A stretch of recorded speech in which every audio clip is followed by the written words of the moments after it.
बच्चों सुप्रभात। आज हम मिले हैं और हमारा जो चैप्टर चल रहा है वो है वंशागति और विविधता के सिद्धांत, माने जेनेटिक्स, आनुवांशिकी। इसे हम कहते हैं principles of inheritance and variation. पिछली क्लास में हमने पढ़ा था कि ये जो वंशागति है, आनुवांशिकी, इसको हमने 3 शाखाओं में बांटा था, 3 ब्रांचेस में। पूर्व मेंडलवाद जो मेंडल से पहले के समय का था, दूसरा है मेंडलवाद जो मेंडल के कार्यों का उल्लेख करता है, और तीसरा है पश्च मेंडलवाद जो मेंडल के बाद के समय के वैज्ञानिकों की खोज को और क्रियाओं को दर्शाता है। आज हम पढ़ने जा रहे हैं मेंडलवाद, ठीक है, दूसरा पार्ट। और इसकी आज हमें क्या पढ़नी है, इसका इतिहास पढ़ना है, इन्होंने क्या कार्य प्रणाली रखी थी वो सब पढ़ना है, ठीक है। मेंडलवाद माने मेंडलिज्म।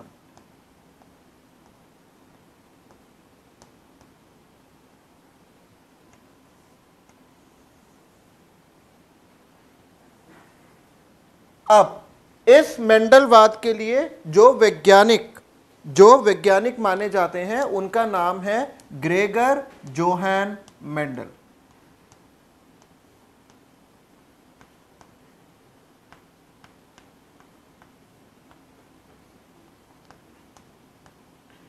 इनको आनुवांशिकी का जनक कहते हैं, माने फादर ऑफ जेनेटिक्स। ये जितनी भी आनुवांशिकी अभी आज हम पढ़ते हैं उस सब का आधार इन्होंने ही दिया था, ठीक है। और इनका जो जन्म है ये कब हुआ था, ये हुआ था 1822 में, ठीक है। कितनी जुलाई को, 22 जुलाई।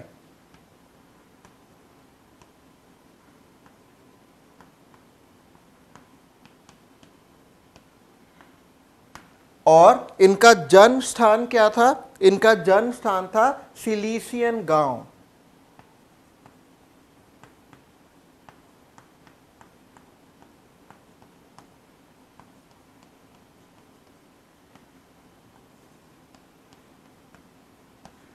और ये जो सिलीसियन गांव था ये कहां था, इनके जिले का नाम था हेजेनडॉर्फ जो ब्रन में था, ठीक है।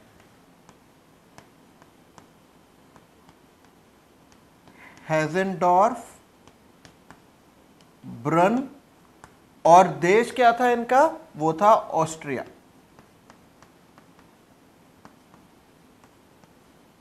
गांव, जिला, राज्य और देश। तो और इनका जन्म एक बहुत गरीब परिवार में हुआ था, और वो एक कृषक परिवार था, किसान का परिवार था, फार्मर्स फैमिली। लेकिन ये जो ग्रेगर जोहान मेंडल थे ये पढ़ने में बहुत मेधावी थे, बहुत इंटेलिजेंट थे, और सिर्फ 21 साल की आयु में इन्होंने सेंट थॉमस, एक जगह का नाम है, उसमें एक मोनास्ट्री का मतलब होता है मठ, जहां पर ईसाई पादरी वगैरह रहते हैं, उसको इन्होंने उसमें ये जाने लग गए थे। और वो कहां पर था, वो ब्रन में ही था। अब ब्रन करके कोई जगह नहीं है, अब ब्रनो है। और अब जो ब्रनो है वो कौन से देश में गया है, चेकोस्लोवाकिया में, ठीक है। तो इतना आपको खैर कुछ नहीं करना है। और वहां पर जोहान मेंडल का नाम ग्रेगर पड़ा था, ठीक है। और 25 साल के थे तब ये इस मठ के इस मोनास्ट्री के सबसे ऊंचे पद पर कार्यरत हुए थे। उसको कहते हैं एबॉट, ठीक है। एबॉट का मतलब होता है एबॉट ऑफ मोनास्ट्री। बनाए गए थे 25 साल की उम्र में, यानी कि मठ के सर्वोच्च अधिकारी।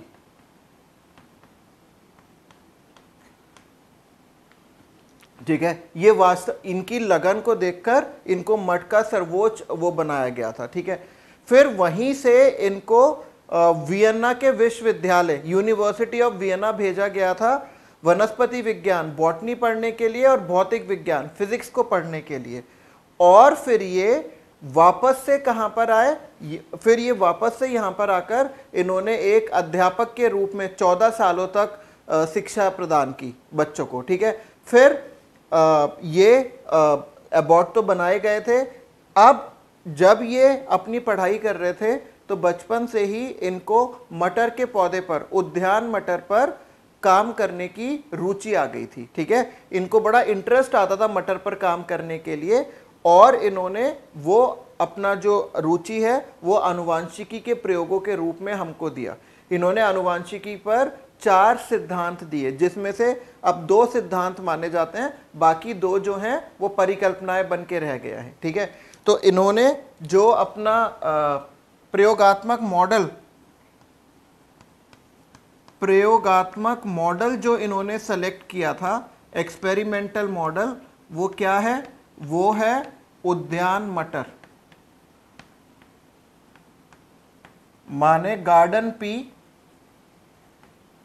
और इसका वैज्ञानिक नाम है पाइसम सटाइवम।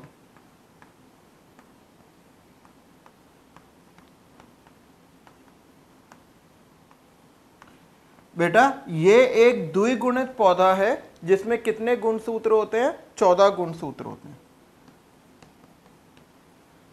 ठीक है, तो ये चीज आपको ध्यान में रखनी है। ठीक, अब क्या हुआ, इन्होंने 7 साल तक, वैसे तो इन्होंने कई सालों तक मटर पर काम किया, लेकिन जब इन्होंने आनुवांशिकी का अध्ययन करना शुरू किया तब इन्होंने 7 साल इस पर भरसक मेहनत की, और इनके जो कार्य थे वो एक रिसर्च पेपर होता है, शोध पत्रिका, उसमें प्रकाशित हुए। ठीक है, और उसके पेपर का नाम था experiments on plant hybridisation.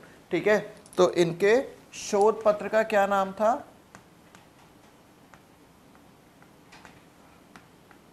Experiments on plant hybridisation.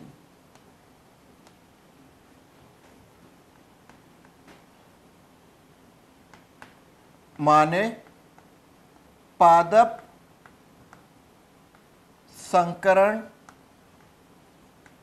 पर प्रयोग। ये इनका शोध पत्र प्रकाशित हुआ था, और ये ब्रन नेचुरल सोसाइटी 1886 में पढ़ा गया था। ठीक है, 1866 में इसको पढ़ा गया था। राइट, अब क्या हुआ, इनकी जो मृत्यु थी ग्रेगर जोहन मेंडल की, वो 1884 में हो गई। 1884 में, किसके कारण? गुर्दे की गड़बड़ी के कारण। ठीक है, सो वृक्क रोग, माने किडनी डिसऑर्डर के कारण इनकी जो किडनियां थी वो खराब हो गई थी, जिसके कारण इनकी मृत्यु हो गई। ठीक है, तो ये था मेंडल के जीवन का एक छोटा सा परिचय। ठीक है, अब मेंडल जो थे, ये इन्होंने जो उद्यान मटर के ऊपर जो पढ़ाई शुरू की थी, तो प्रारंभ में उन्होंने इसके 34 लक्षणों को इनका चयन किया था। ठीक है, धीरे धीरे वो लक्षण घटकर हो गए 22, और आखिरी में जब इनके कार्य प्रकाशित हुए तो इन्होंने कितने लक्षणों पर कार्य किया था? मटर के 7 लक्षणों पर काम किया था। क्या किया था? 7 लक्षणों पर। अब एक क्वेश्चन आता है कि मेंडल ने अपने प्रयोगों के लिए मटर का ही चयन क्यों किया? मेंडल द्वारा अपने प्रयोगों हेतु उद्यान मटर का चयन क्यों सेलेक्ट किया था इन्होंने उद्यान मटर को?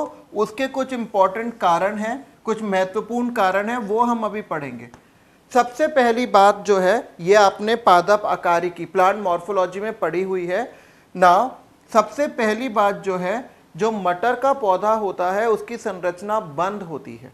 ठीक है, बंद होती है मतलब मटर का जो फूल होता है उसमें 5 दल होते हैं, 5 पेटल्स होते हैं। जो सबसे ऊपर वाला दल होता है इस तरीके से, ठीक है, इसे हम कहते हैं मानक। क्या कहते हैं? मानक, माने की स्टैंडर्ड। ठीक है, या फिर इसका एक और नाम होता है, या इसे कहते हैं वैक्सिलम। वैक्सिलम।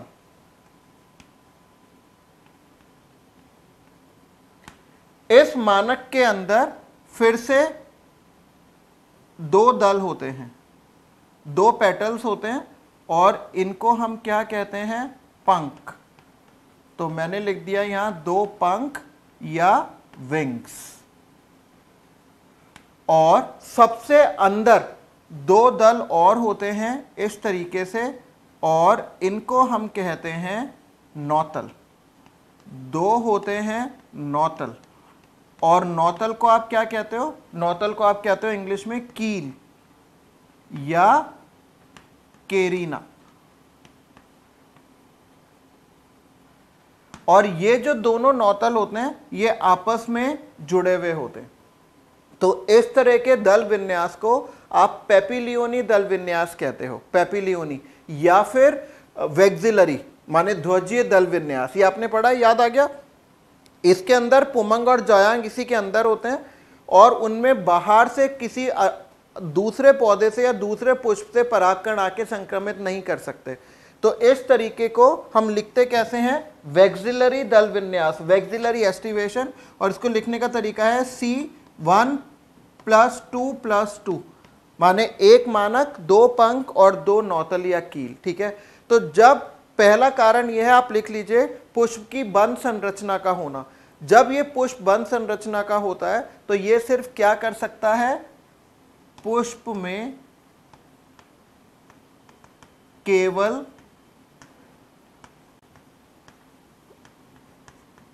स्वनिषेचन की क्षमता।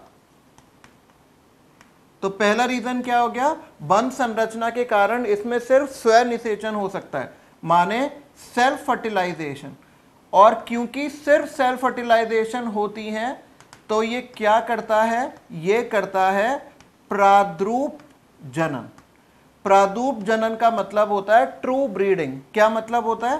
ट्रू ब्रीडिंग, माने जितनी भी संततियां होती हैं उसमें कोई भी विभिन्नताएं नहीं पाई जाती, हूबहू जनकों के लक्षण जो हैं वो संतानों में दिखाई पड़ते हैं। ठीक है, अच्छा, दूसरा कारण इसका ये है कि ये जो मटर के पौधे हैं इसमें बहुत आसानी से दिखाई देने वाले विप्रयासी लक्षण दिखाई देते थे। ठीक है, नंबर 2, आसानी से दिखाई देने वाले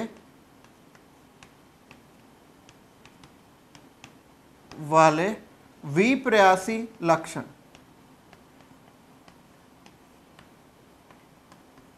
बेटा, विप्रयासी लक्षणों को आप कहते हैं कॉन्ट्रास्टिंग कैरेक्टर्स। कॉन्ट्रास्टिंग कैरेक्टर्स, इसमें क्या क्या आता है आपका? जैसे लंबा है या बौना है तो आराम से आप वो पता लगा सकते हैं। ठीक है, तो ये जो पहला कारण है इसके ऊपर क्वेश्चन आ ही जाता है। ठीक है, बहुत आराम से। अब इसमें स्वनिषेचन होता है, लेकिन इसमें प्रयोगात्मक रूप से, आर्टिफिशियली, कृत्रिम रूप से पर निषेचन कराया जा सकता है। नंबर 3, कृत्रिम रूप से पर निषेचन माने क्रॉस फर्टिलाइजेशन कराया जा सकता है।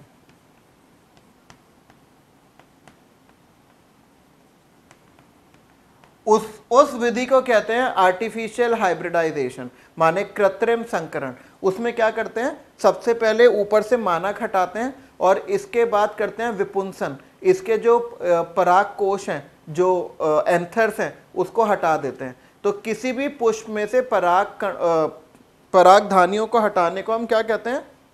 विपुंसन या इमैस्कुलेशन। अब इसके वर्तिकाग्र पर मन चाहे पौधे के जो परागकण हैं वो छिड़क दिए जाते हैं और फिर इसके ऊपर सेलुलोज का बैग चढ़ा दिया जाता है। इसको थैलीकरण कहते हैं, ताकि विजातीय परागकणों के संक्रमण को रोका जा सके, दूसरे पुष्प से आए हुए परागकणों को इस पे बैठने से रोका जा सके। बस फिर निषेचन हो जाता है। ठीक है, अच्छा, और भी बहुत सारे कारण थे कि जैसे ये जो पौधा है ये है 1 वर्षीय पादप। ठीक है, माने एनुअल प्लांट, 1 वर्षीय पादप माने एनुअल प्लांट। और बेटा इसका जो जीवन काल होता है वो बहुत छोटा रहता है, ठीक है, और ये एक ही ऋतु में अपना जीवन पूर्ण कर लेता है। इसका मतलब इसका जो जीवन काल है वो बड़ा अल्प होता है, बहुत छोटा होता है, और 3 महीने के अंदर इसका जीवन चक्र पूरा हो जाता है। तो कोई भी वैज्ञानिक अपने जीवन में इसकी सैकड़ों पीढ़ियों का अध्ययन कर सकता है, लेकिन आप मनुष्य को नहीं पढ़ सकते। जैसे मेरी उम्र जो है, अगर मैं इस टाइम वैज्ञानिक होता तो मैं क्या कितने लोगों को पढ़ पाता? आपको पढ़ पाता, आपके माता पिता को पढ़ पाता, आपके दादा दादी को पढ़ पाता, या फिर आप कुछ सालों में आप स्टूडेंट हो, आप डॉक्टर बनोगे, आपकी शादी होगी, ज़्यादा से ज़्यादा आपके बच्चों को बड़ा होते हुए देखकर उनकी आनुवांशिकी में पढ़ पाऊंगा। लेकिन जब तक आपके बच्चों के बच्चे होंगे तब तक मैं ऊपर टपक जाऊंगा, है ना। तो आप एक मनुष्य की केवल 4 या बहुत अगर आपके अंदर ताकत है तो 5 पीढ़ियों को फिर भी पढ़ सकते हो, लेकिन मटर की सैकड़ों पीढ़ियों को आराम से पढ़ा जा सकता था। इसका जीवन काल अल्प है, ठीक है। अच्छा, प्लस इसमें आसानी से दिखाई देने वाली क्या है, विप्रयासी लक्षण साफ साफ दिखाई देते हैं। और मेंडल को इसलिए भी बड़ी आसानी हुई क्योंकि उस समय पर मटर की शुद्ध किस्में जो थी वो क्या थी, उपलब्ध थी, ठीक है। अच्छा, और इनको एक और फायदा मिला, ये जिस मठ के पादरी थे ना, उसके पास बहुत सारी जमीन थी, तो ये सुबह पूजा करते थे, दोपहर में बच्चों को पढ़ाते थे, और शाम को अपना मटर के ऊपर उपयोग करते थे, ठीक है ना। अब क्या हुआ, ये जो मेंडल थे ये इन्होंने अपनी कार्य को बहुत मेहनत से किया। तो अब क्वेश्चन पूछा जाता है मेंडल की सफलता के कारण।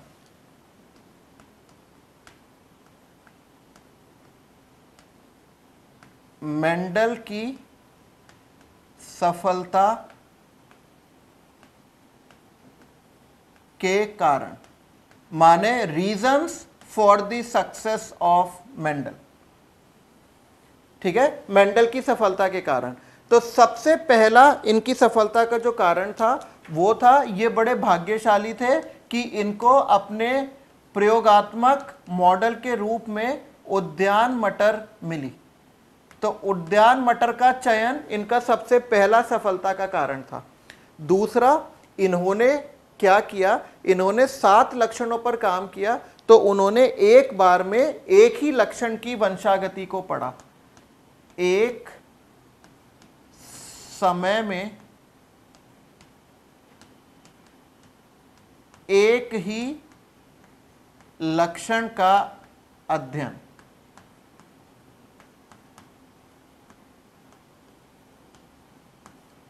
एक पॉइंट आप लिख लीजिएगा कि ये अपने कार्य के प्रति बहुत निष्ठावान थे और बड़े मेहनती थे, ऑनेस्ट थे और हार्ड वर्किंग थे, ठीक है। नाउ जो इन्होंने लक्षणों का चयन किया वो विप्रयासी लक्षण दर्शाते थे, माने लंबा, बौना, लाल फूल, सफेद फूल, इस तरीके से, ठीक है। तो अच्छा, एक और चीज इन्होंने क्या किया, हर लक्षण को कई कई पीढ़ियों तक पढ़ा, ठीक है। इन्होंने अलग अलग किस्म के संकरण कराए, जैसे परीक्षार्थ संकरण, संकर पूर्व संकरण, और अपने परिणामों को लिखा। अब इन्होंने जो अपने परिणामों का विश्लेषण किया वो लिख लिख कर किया, खाली याददाश्त के आधार पर, या अपने परिणाम को उन्होंने बदला नहीं, मतलब मैनिपुलेट नहीं किया। तो लक्षणों का विश्लेषण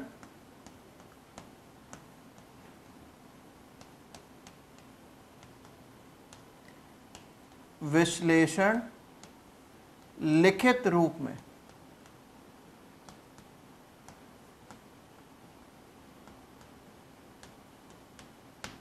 ठीक है, और अपने परिणामों को इन्होंने कभी भी नहीं बदला, मतलब एवरेज, औसत में कभी नहीं किया, जो परिणाम आया उसको यूं का त्यों ही रख दिया, ठीक है। अच्छा, फिर इन्होंने हर चीज का रिकॉर्ड रखा, उसको लिखित रूप में किया, उसका स्वनिषेचन कराया और परिणाम प्राप्त किए, ठीक है। अच्छा, एक और इनकी सफलता का कारण था, वो था अपने प्रयोगों के लिए कुछ गणितात्मक उपकरणों का उपयोग। प्रयोगों के विश्लेषण हेतु गणितात्मक उपकरणों माने मैथमेटिकल टूल्स का उपयोग। जैसे नंबर 1 था सांख्यिकी,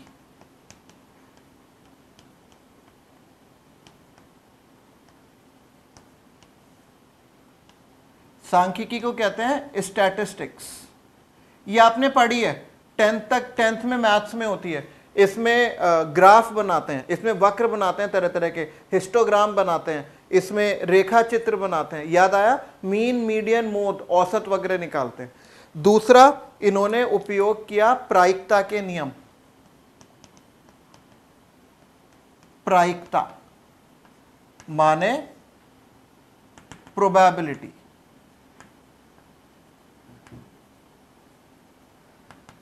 माने संभावना।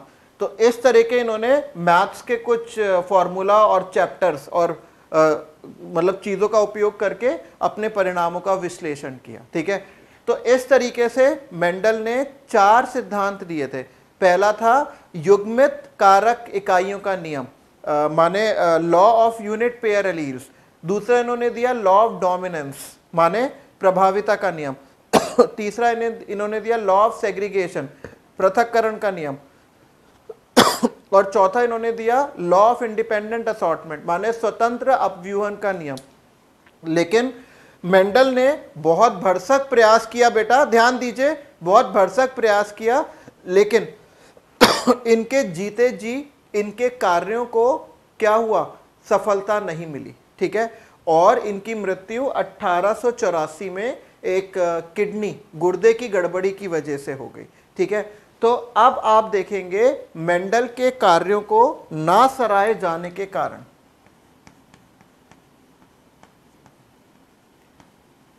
मेंडल के कार्यों को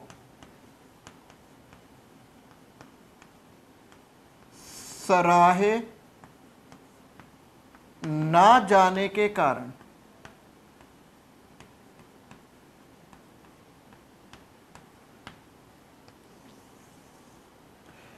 सबसे पहला जो कारण था, जिस पत्रिका में मेंडल के लेख प्रकाशित हुए थे, वो उसका जो वितरण था वो बहुत कम था।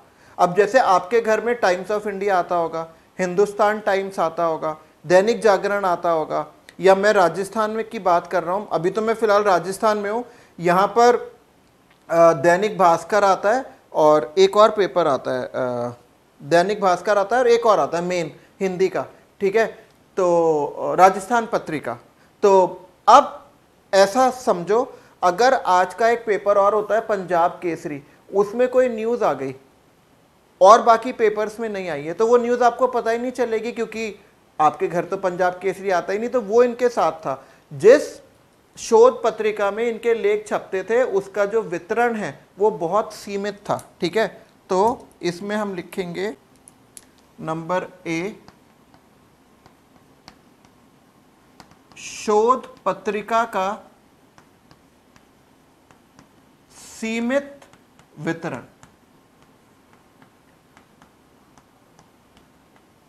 ठीक है, दूसरी चीज है कि ये जो मेंडल थे, इनकी जो व्यक्तित्व था वो बड़ा शांत था।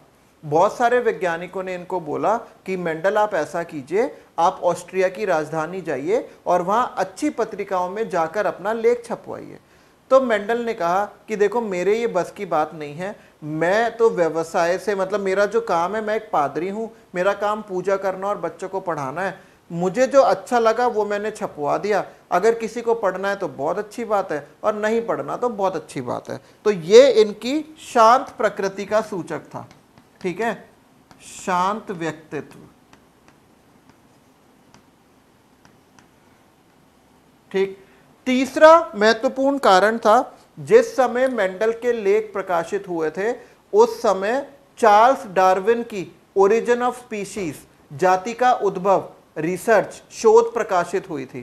तो पूरा जो विश्व था वो डार्विनवाद को पढ़ने में व्यस्त था, डार्विनवाद में वैज्ञानिक जगत की व्यस्तता।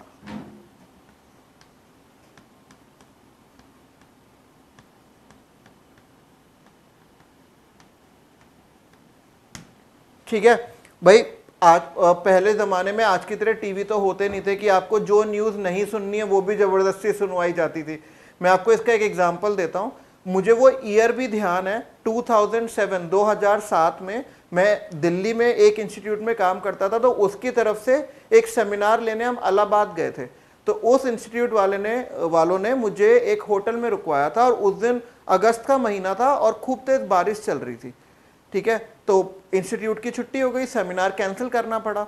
तो उन दिनों मुझे ना समाचार देखने का बड़ा शौक था, तो मैंने चैनल चलाया। मुझे आज भी याद है, हर चैनल पर सिर्फ एक न्यूज़ थी। तब ऐसा पहली बार हुआ था कि एक छोटा सा 5 साल का बच्चा, प्रिंस जिसका नाम था, वो बोरवेल में गिर गया था। ठीक है, पूरे दिन न्यूज़ चैनल्स ने जबरदस्ती पकाया, अब प्रिंस को चॉकलेट भेजी जा रही है, अब दूध भेजा जा रहा है, अब उसका ये कैमरा है, ये फोटो है। बच्चे ने आंख ऊपर करके देखी, तो आप विश्वास नहीं मानेंगे, 18-20 जो न्यूज़ चैनल थे, सब पर सुबह से शाम तक वो न्यूज़ चली थी। लेकिन मेंडल के ज़माने में तो टीवी आया ही नहीं था। जो वैज्ञानिक शोध को पढ़ने का एकमात्र जो साधन था, वो साधन थे शोध पत्रिकाएं। और उसी समय पर डार्विनवाद छपा था। तो डार्विनवाद जब छपा तो सारा वैज्ञानिक जगत उसमें पढ़ने में बिजी हो गया, तो उन्होंने मेंडल के शोध पत्र की तरफ ध्यान ही नहीं दिया। ठीक है, और डार्विनवाद ने उन दिनों धूम मचा रखी थी। ठीक है, अब क्या हुआ, ये एक कारण था। फिर दूसरा कारण था कि एक उस समय बहुत अच्छे प्रख्यात वैज्ञानिक हुआ करते थे, कार्ल नागेली, जिन्होंने कोशिका झिल्ली शब्द दिया था। तो कार्ल नागेली ने जब मेंडल के कार्य को पढ़ा, तो वो एक पौधा था जिस पर कार्ल नागेली काम कर रहे थे। तो यहां पर मैं ऐसे लिख ले रहा हूं, कार्ल नागेली, और वो जिस पौधे पर काम कर रहे थे उसका नाम था हिरैशियम। ठीक है, हिरैशियम। और इस हिरैशियम को हम हॉकवीड भी कहते हैं, हॉकवीड। तो क्या हुआ, कार्ल नागेली ये पौधा लेके मेंडल के पास गए और बोले, मेंडल तुम इस पर आनुवांशिकी के प्रयोग करो, अगर तुम्हारे परिणाम उद्यान मटर जैसे आते हैं तो मैं इसको अपनी पत्रिका में छपवा दूंगा। ठीक है, तो मेंडल इस पौधे पर समान परिणाम लाने में असफल रहे। ये आपको अच्छे से पता है, क्योंकि इसमें अब बीजाणुकता होती है, एपोस्पोरी, लेकिन ये बात मेंडल को नहीं पता थी। प्लस मेंडल को इसमें कोई रुचि ही नहीं हुई, कोई इंटरेस्ट ही नहीं आया। अब बचपन से मेंडल एक चीज पर काम कर रहे हैं, है ना, अचानक से आपने उनको कोई नई चीज दे दी काम करो, तो इंटरेस्ट नहीं आता। इसका भी एक बड़ा अच्छा छोटा सा एग्जाम्पल है। जब मैं अपना प्रोजेक्ट कर रहा था, तो मैं प्रोजेक्ट कर रहा था ड्रोसोफिला के ऊपर। ड्रोसोफिला माने फल मक्खी, है ना। तो मुझे बड़ा अच्छा लगता था, रोज सुबह लैब जाता था, उसका खाना बनाता था, उसका प्रजनन होते देखता था, लार्वा देखता था, लार्वे को गिनता था, बच्चों को गिनता था, ग्राफ बनाता था, और उसको 37 डिग्री पर ओवन में रखता था ताकि वो जनन के लिए जो तापमान चाहिए वो। तो ये काम मैं बहुत लंबे समय से कर रहा था। मेरी बराबर की लैब में मेरे कुछ सीनियर्स थे, उनको जाना था इंटर्नशिप पर, एक ट्रेनिंग प्रोग्राम पर। वो कर रहे थे सफ़ेद चूहों पर काम, वो कर रहे थे एंडोक्राइनोलॉजी, है ना, ग्रंथियों पर काम। तो उन्होंने मुझसे कहा कि तुम्हें सिर्फ 3 महीने ये देखना है कि वो लैब असिस्टेंट प्रयोगशाला खोल रहा है कि नहीं खोल रहा है, चूहों के इंजेक्शन लगा रहा है कि नहीं लगा रहा है। तो मैंने कहा ठीक है, देख लूँगा। तो 1-2 दिन मैंने देखा, लेकिन जैसी वो लैब खुलती थी ना, उसमें से बदबू सी आती थी, क्योंकि चूहे पूरी रात में मल मूत्र त्यागते थे, पॉटी करते थे, तो जब कमरा खुलता था भपका सा आता था, तो जी सा खराब हो जाता था। तो 1-2 दिन तो मैंने देखा, 2-4 दिन, फिर मैं देखता था ये असिस्टेंट और जो चपरासी हैं ये तो इंजेक्शन लगा ही रहे हैं, मैंने उनको देखना छोड़ दिया। 3 महीने बाद जब मेरे सीनियर्स लौट के आए, हो सकता है वो ये वीडियो देख रहे हो और मुझे गुस्सा भी कर रहे हो, गाली भी दे रहे हो, लेकिन इंटरेस्ट नहीं आता। चूहे तो मुझे वैसे भी अजीब से गिलगिले से लगते थे। तो वो जब वापस आए तो सारे चूहे एक्चुअली मर चुके थे, कोई भी नहीं बचा था। और वो चपरासी क्या करते थे, लैब से पीछे की खिड़की खोलते थे और मरे हुए चूहों को पीछे डाल देते थे। ठीक है, वो सारे चूहे खत्म हो चुके थे। तो ऐसे इंटरेस्ट नहीं आता। और मेरा तो जबकि सिर्फ 6 महीने का ही काम था, और मेंडल तो बचपन से ही मटर पर काम कर रहे थे। ठीक है, तो ये हिराशियम पर, हॉकवीट पर समान परिणाम लाने में असफल रहे। ठीक है, और इनकी सफलता का इनके कार्यों को सराहे ना जाने का एक और कारण था, वो था गणितात्मक उपकरणों का उपयोग।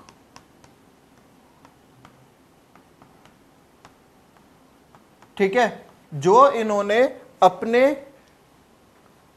प्रयोगों के विश्लेषण के लिए मैथमेटिकल टूल्स यूज किए थे, स्टैटिस्टिक्स, प्रायिकता, तो वो इनके सराहे ना जाने का कारण बने। क्योंकि आपको तो पता है मेंडल से पहले के वैज्ञानिक कैसे थे, धुएं से बच्चे पैदा कर देते थे, है ना, धुएं से बच्चे बना देते थे, जनन रक्तवाद दिया था, इंसान को डब्बा बता दिया था, ढक्कनवाद में डब्बे के अंदर डब्बा।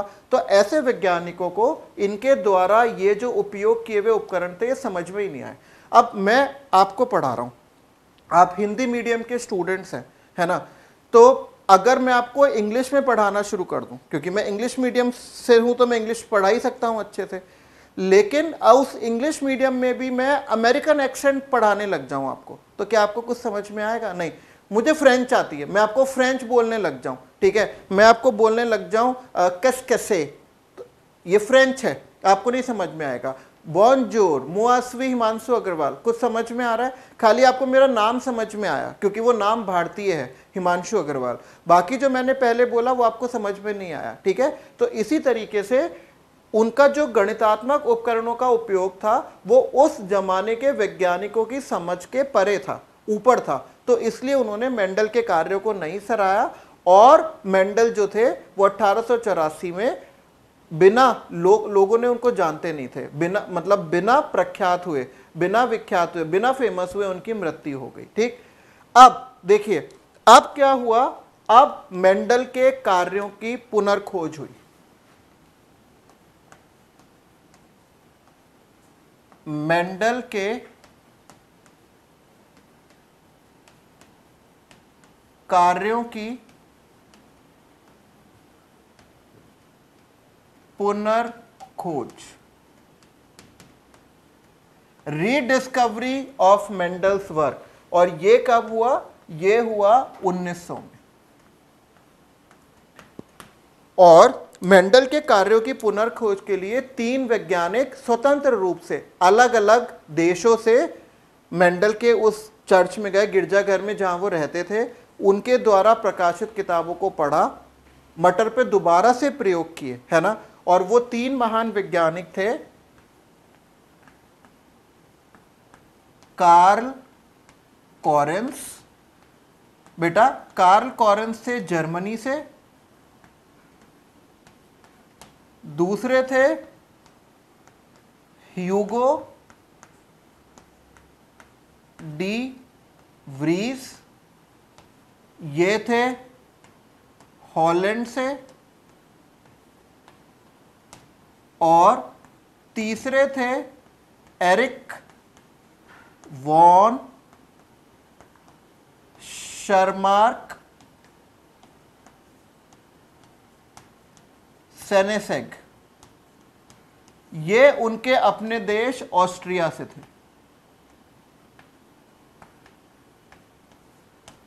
मैं इन तीनों को महान वैज्ञानिक इसलिए कहता हूं क्योंकि इन्होंने वापस से मेंडल के सभी प्रयोगों को किया, सभी सिद्धांत को पुष्ट किया पुष्टि की, और उनको प्रकाशित भी कराया। किसके नाम से?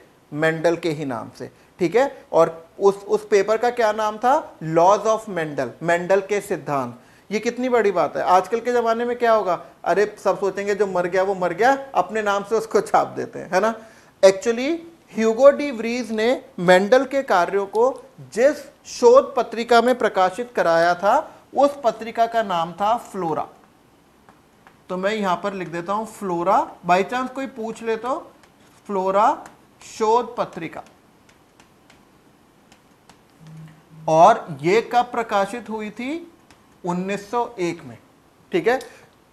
और इन वैज्ञानिकों के कारण अब सब लोग मेंडल को जानते हैं, और मेंडल के की वजह से ही जो जितनी अनुवांशिकी हो रही है या उसमें जितने भी चेंजेस हो रहे हैं वो किस में हो रहे हैं? मेंडल के कार्यों में, ठीक है। बाद में और भी बहुत सारे वैज्ञानिक आए, जैसे बेटसन आए, पुन्नेट आए, और दूसरे शोधकर्ता आए जिन्होंने मेंडल के कार्यों को पादपों और जंतुओं में ठीक है, व्यापी रूप से, यूनिवर्सल रूप से स्वीकार किया। ठीक है, तो ये सारे थे मेंडल के कार्यों की पुनर्खोज। ठीक, अब क्या हुआ, मेंडल ने जब अपना अध्ययन शुरू किया था तो उन्होंने मटर के 14 लक्षण लिए थे, 34 लक्षण लिए थे। बाद में उनको घटा के 22 किया, और इनकी जो शोध थी वो कुल कितने लक्षणों पर आधारित थी, 7 लक्षणों पर। तो आप तो सिर्फ इतना लिखेंगे कि मेंडल ने अपने कार्यों के लिए, अपने अध्ययन के लिए मटर की 14 शुद्ध किस्मों का चयन किया। क्योंकि मेंडल, वैसे ना मेंडल थोड़े जिद्दी स्वभाव के भी थे। वो मानते थे या तो कोई चीज प्रभावी हो सकती है या कोई चीज अप्रभावी हो सकती है। मतलब इंसान या तो लंबा हो सकता है या बौना हो सकता है।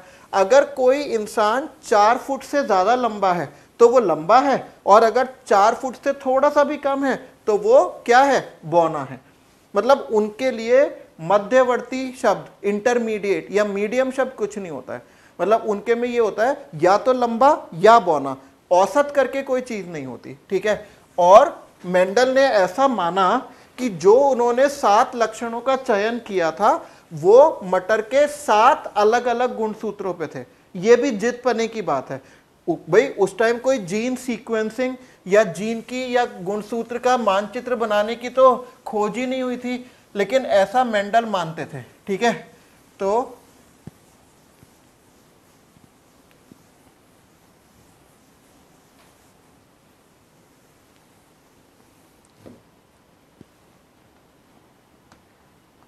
अपने प्रयोगों हेतु मेंडल द्वारा चयनित उद्यान मटर के 7 लक्षण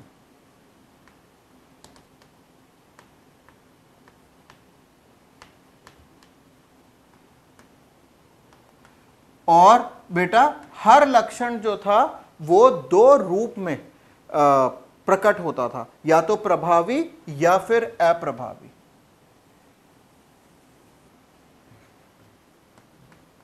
ठीक है, तो इसके लिए हम एक टेबल बनाएंगे, और टेबल कहती है क्रमांक संख्या लक्षण माने कैरेक्टर, फिर प्रभावी रूप, प्रभावी गुण माने डोमिनेंट, इंग्लिश में इसको कहते हैं डोमिनेंट ट्रेट, फिर अप्रभावी गुण, अप्रभावी गुण माने रिसेसिव ट्रेट।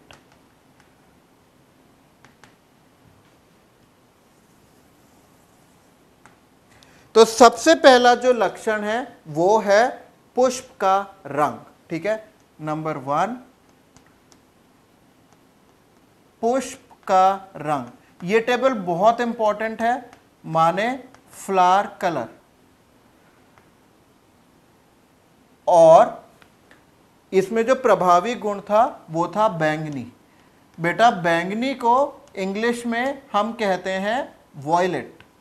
और इन्होंने क्या किया, इसको समझाने के लिए एक जीन चिन्ह का उपयोग किया। तो वॉयलेट बड़े वी से दिखाया जाता है, ये बात ध्यान रखना। ठीक है, तो इसको मैं ब्रैकेट में लिख दे रहा हूं। और अप्रभावी जो गुण था वो था सफेद, सफेद माने वाइट।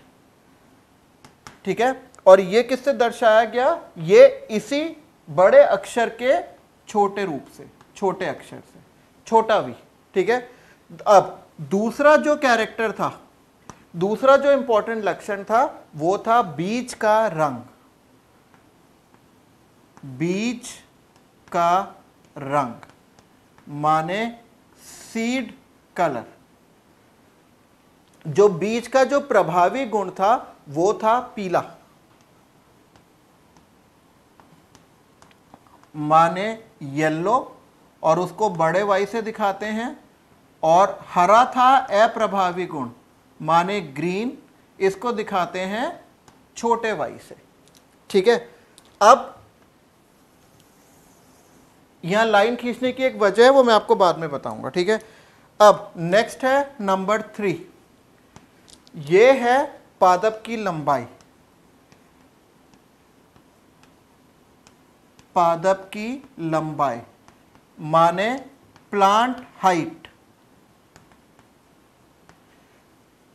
या तो वो होता है लंबा, लंबे को इंग्लिश में कहते हैं टॉल और इसको दिखाते हैं बड़े टी से, या फिर पौधा होता है बोना, बोना को इंग्लिश में कहते हैं ड्वार्फ और इसको दिखाते हैं छोटे टी से। ठीक है, पादप की लंबाई। फिर आपका चौथा लक्षण है पुष्प की स्थिति। पुष्प की स्थिति माने फ्लावर पोजीशन। अब ये मैं आपको बता देता हूं, इधर देखिए, अगर ये कोई तना है तो इस तने पर ये पत्ती है, तो अगर कोई पुष्प यहां पर आ रहा है ऐसे, तो इसे कहते हैं कक्षीय। कैसे कहते हैं? कक्षीय। और कक्षीय पुष्प का होना क्या कहलाता है? प्रभावी। तो ये है कक्षीय माने एक्सियल, और इसको दिखाते हैं ए से। लेकिन देखो, अगर कोई पुष्प यहां पर आता है शीर्ष पर, तो ये अप्रभावी लक्षण होता है, माने इसको हम कहेंगे शीर्षस्थ माने टर्मिनल। लाल रंग आ गया, और इसको दिखाते हैं छोटे ए से। ठीक ना, नंबर 5 जो पांचवा लक्षण है वो है फली की आकृति। फली की आकृति। बेटा, ये जो फली की आकृति है, ये इसका जो प्रभावी लक्षण है वो है फूली हुई। अगर फली इस तरीके की है, ऐसी, इसके अंदर मटर होते हैं ना, तो ये तो हो गई फूली हुई माने इन्फ्लेटेड। और अगर फली है ऐसी,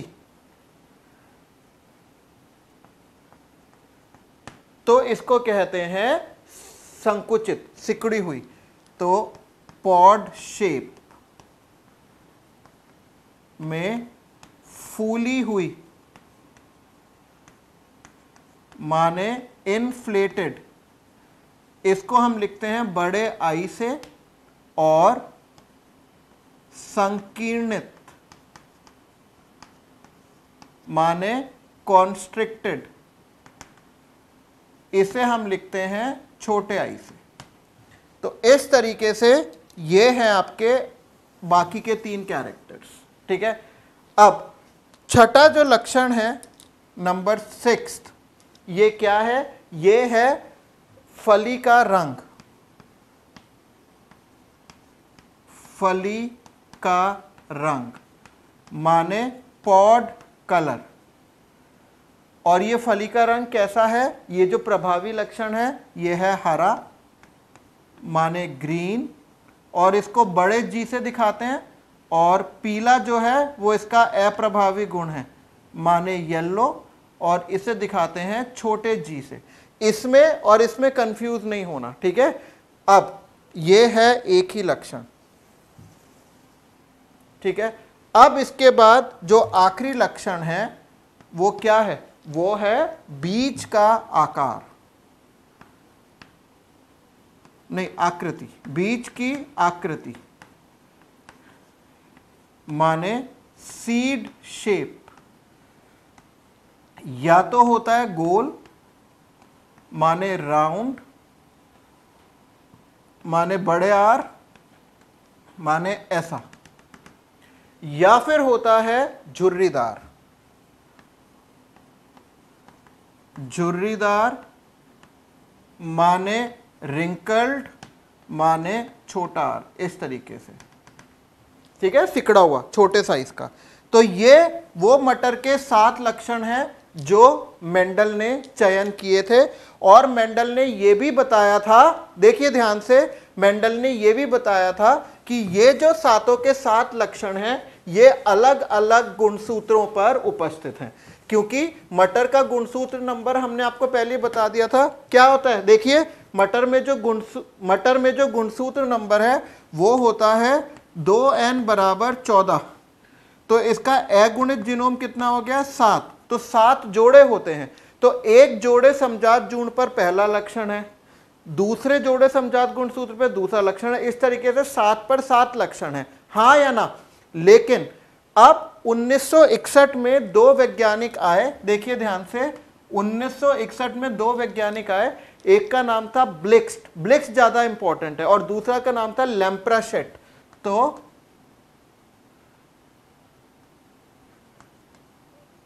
ब्लिक्स व लैम्प्राशेट द्वारा बताई गई गुणसूत्र संख्या, ये आप अपने टेबल में जोड़ लीजिएगा, ये बहुत इंपॉर्टेंट है, ठीक है। अब बाद में 1961, तो अच्छा मेंडल के ने तो कार्य अपने 1884 से पहले कर दिए थे ना, तब तक नहीं पता था। ये लगभग 80 साल के बाद पता चला कि जो मेंडल ने ये वाले जो दोनों लक्षण देखे थे ये गुणसूत्र संख्या 1 पर थे, ये वाले जो तीनों लक्षण देखे थे ये गुणसूत्र संख्या 4 पर थे, ये वाला जो लक्षण देखा गया था ये गुणसूत्र संख्या 5 पर था, और ये वाला जो लक्षण देखा गया था वो गुणसूत्र संख्या 7 पर था। तो इस तरीके से ये बाद में पता चला, ये भी आप याद रखिएगा, ठीक है। तो मैंने इसको इसी क्रम में लिखा है ताकि आपको कोई कंफ्यूजन ना हो। तो बेटा आज के लिए इतना ही। हमारे आनुवांशिकी के 2 लेक्चर्स हुए हैं, ये थोड़े से थ्योरी वाले थे। कल से मैथमेटिकल फॉर्म शुरू हो जाएगी, जैसे संकरों के प्रकार, उनका अनुपात ज्ञात करना, उसमें बहुत मजा आने वाला है। मजा तो इसमें भी आया है, और ये आपको चीजें याद रखनी है, ठीक है। तो बच्चों आज के लिए इतना ही। आपको ऑल द बेस्ट और आपका दिन शुभ रहे। धन्यवाद।